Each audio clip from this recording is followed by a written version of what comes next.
Welcome everybody. Today we'll be talking about Map 3D, and what we're going to do, we're going to run through some WMS connections. I'll do some shapefile connections, and we'll be using the FDO. A little bit on the vocabulary here. All right, the WMS is basically a web map service. Okay, so what does that mean? I'm going to connect to a URL through AutoCAD and have a live connection. A shapefile, this is a typical GIS format. There's a lot of locations that we could download these. I'll show you some of those. And FDO stands for Featured Data Object. It's just a bunch of different features that we can make connections to. So let's start off here. We'll go through some of the workflows here. Okay, the first thing that we're going to talk about here, we're going to talk about some online resources. I'm just going to give you a brief look at some of the websites that are available so you can download some information and play with it. All right. We'll talk about setting the coordinate system. Real easy. I'm going to set it to Latin long 84. We'll talk about working with the feature data objects here. Okay, basically it's a bunch of connections. All right, you can connect to Oracle databases. You can connect to something called an SDF, which is an Autodesk shapefile, I would say. There's a lot of ARC information connections that you can make in there as well. All right, we'll talk about querying the GIS information. Now, we're going to bring in the whole state of Pennsylvania, the roads. It's a lot of information. I'm going to query it or filter it down to just the specific area that I need or that I'm interested in. All right, and then what we'll do some theming and some scale ranges and show you how I can visually change the data according to some attributes that are applied to that.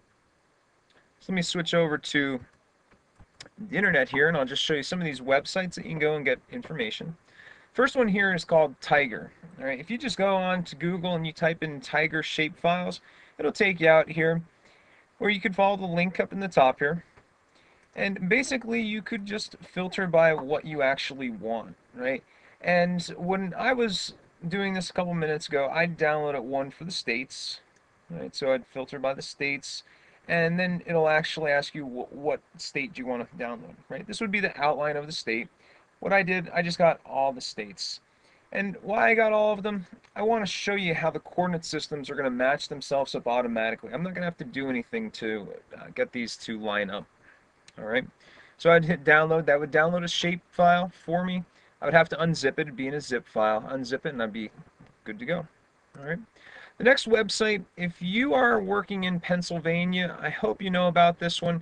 This is PASDA, and this is done by Penn State. If you take a look up at the link here, it's PSU.edu.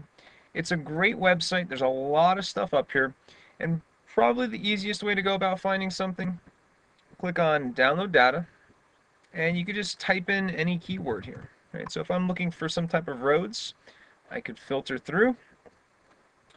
And again, this is the one that I used for the demonstration here. I used the Pennsylvania State Roads.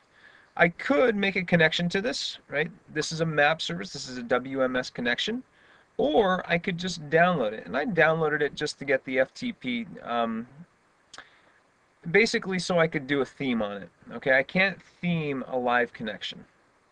So that's another location. This is great if you're in Pennsylvania.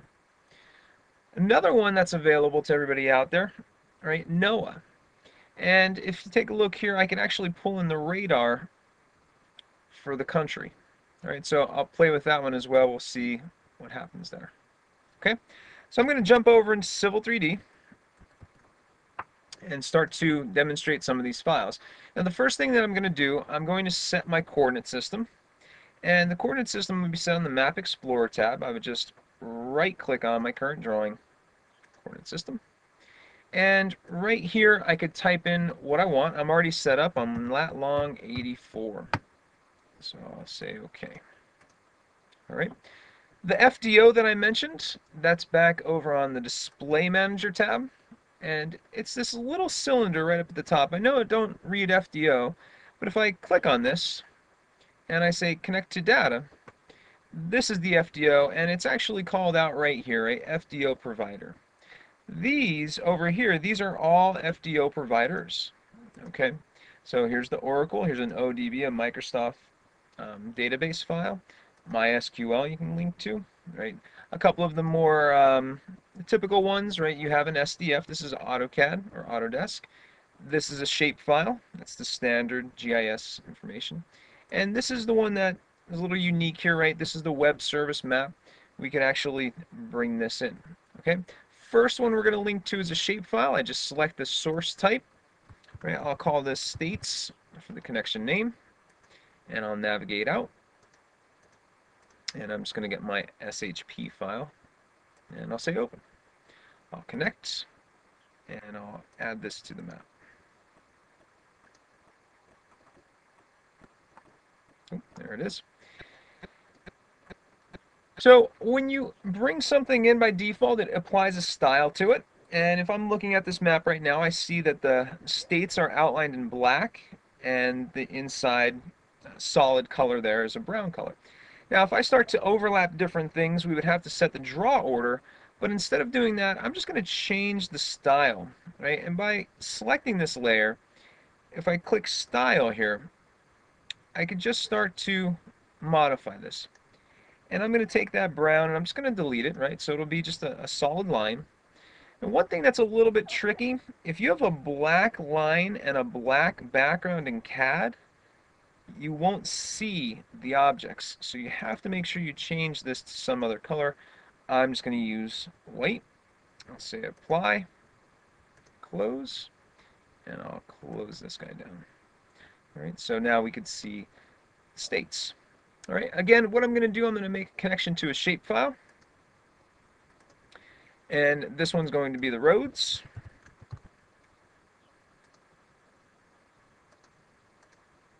There's my roads. And I'll say connect. I'll say add to map. And again, I let this run. This will take a second.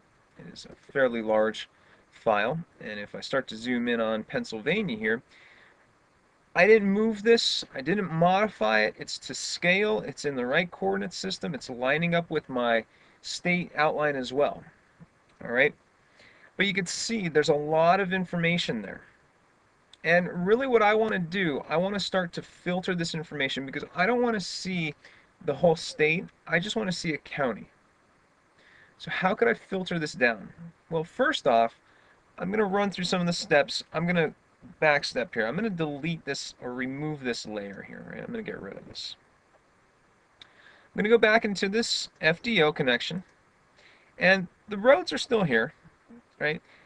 But this time, I'm going to add to map with a query. All right.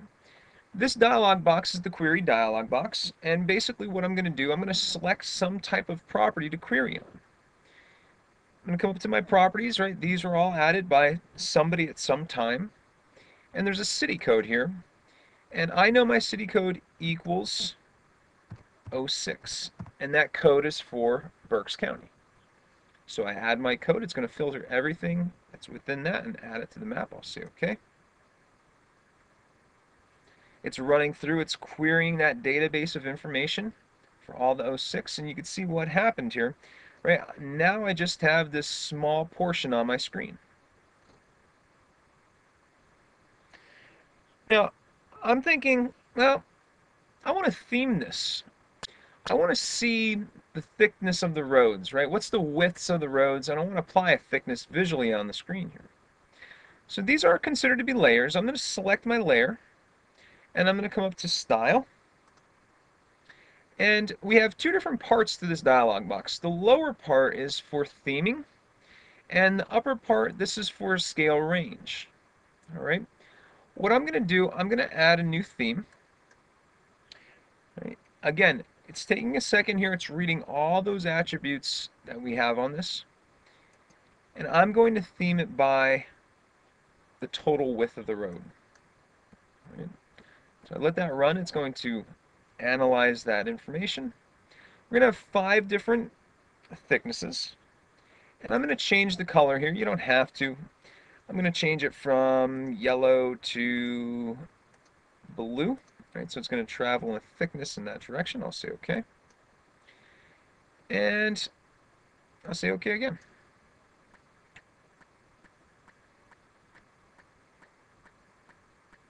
All right.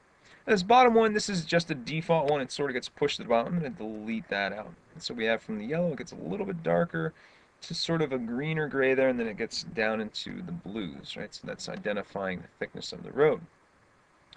Now this is being applied from 0 to infinity. So what that means, everywhere we go, it's always going to be this yellow and blue. Well, I'm going to add a scale range to this, right? I'm going to say from the first one here, it's going to be from 0 to 2,000, or I'll say 20,000 or 10,000. And then I'm going to take the second one, and I'm going to say that that is from 10,000. That's querying again. From 10,000 to infinity. All right. But the second one here, I only want it to be a single line. Right? So as I select this one, and I have on this particular one, I'm going to come down to the lower portion, and I'm going to click on Delete All. All right? It's going to put a single black line in there. Again, I'm going to change this color. I'm going to say this is going to be green, just to make it a little bit different than the other pieces. Close this. All right. So I have two, and if you note up here, you can see the little preview from yellow to blue, and then we have a solid green one. I'm going to close this down, and what did I do? Well, after I hit the 10,000 foot mark here, getting closer, all my lines are going to theme themselves, and they're going to start to show me the thickness of the lines on the screen. All right, so now we can start to see the yellows and the greens, or the grays here, leading through to the blue are the thicker roads, right? So that's Main Street. And as I zoom out, right, they turn back to a solid green. So this is the theming parameter that you have available inside of Map 3D. Now, I want to add a slightly different type of connection. Right, I'm going to turn off my roads here. Right?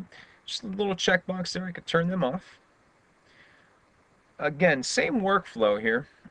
I'm going to connect to data. This time I'm looking to add a WMS, a Web Map Services link.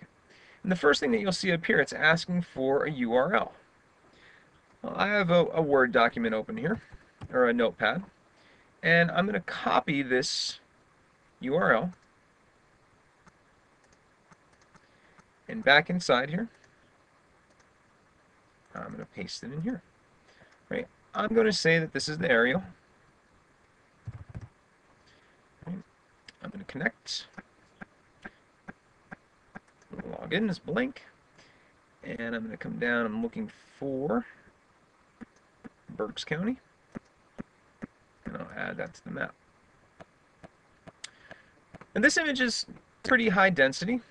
All right, so it does take a little bit to work with it, right? But what I want to show you here, if you try to add an image that big, right, it usually slows you down. But you can see how I'm moving around here, and it's not really slowing me down that much. But the image isn't very clear, is it?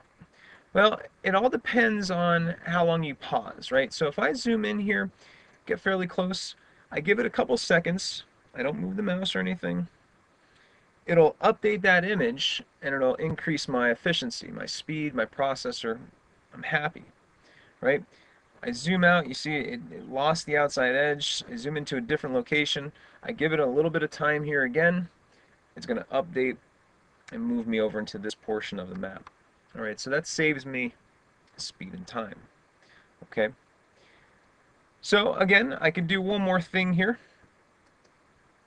I can turn on my roads. I don't see my roads on the screen here. Oh, there they are. I have to set the draw order, okay? So all you have to do, you have to make sure there's two different buttons here. You have to make sure you're on the draw order button. I'm going to take my roads and I'm just going to drag them up over the top of the image. Continue. Let my image update again. And then you'll see that I have the roads on top of it. And again, same thing here. As I zoom in and I get a little bit closer, I have to wait for the image to update. My roads change. It's showing me the thickness based on yellow or blue. And there we go. All right. If I want to see weather, I want to see what the weather's like in this area, I can go a little bit further here. I can add another map connection, right? And I'm going to zoom out pretty far.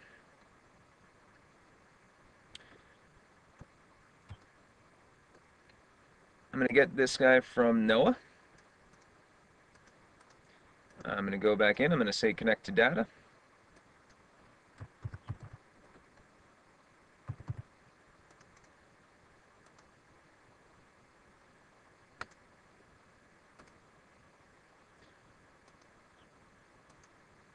Add to map. And again, the main thing here, I didn't have to set the right coordinate. Well, I did set the coordinate system, but I didn't have to link these two together. It knew the states were there. It knew the roads were in that location. It knew that the weather map was where it's supposed to be.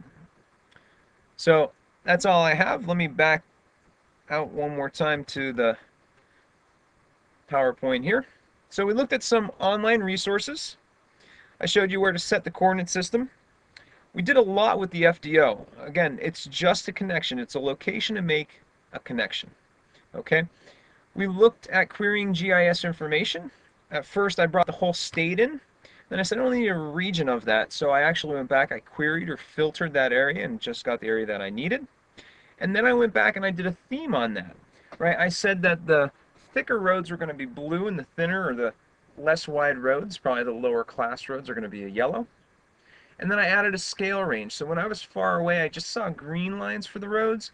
As I zoomed in closer, the yellow and blue showed up. As well, beyond this, we started to add some of those WMS connections. And basically, they were updating live as I was zooming in and out off the internet, making it a lot more efficient for me to move around with very large information in the drawing. So that's all I have. Thank you very much for attending. Have a great day.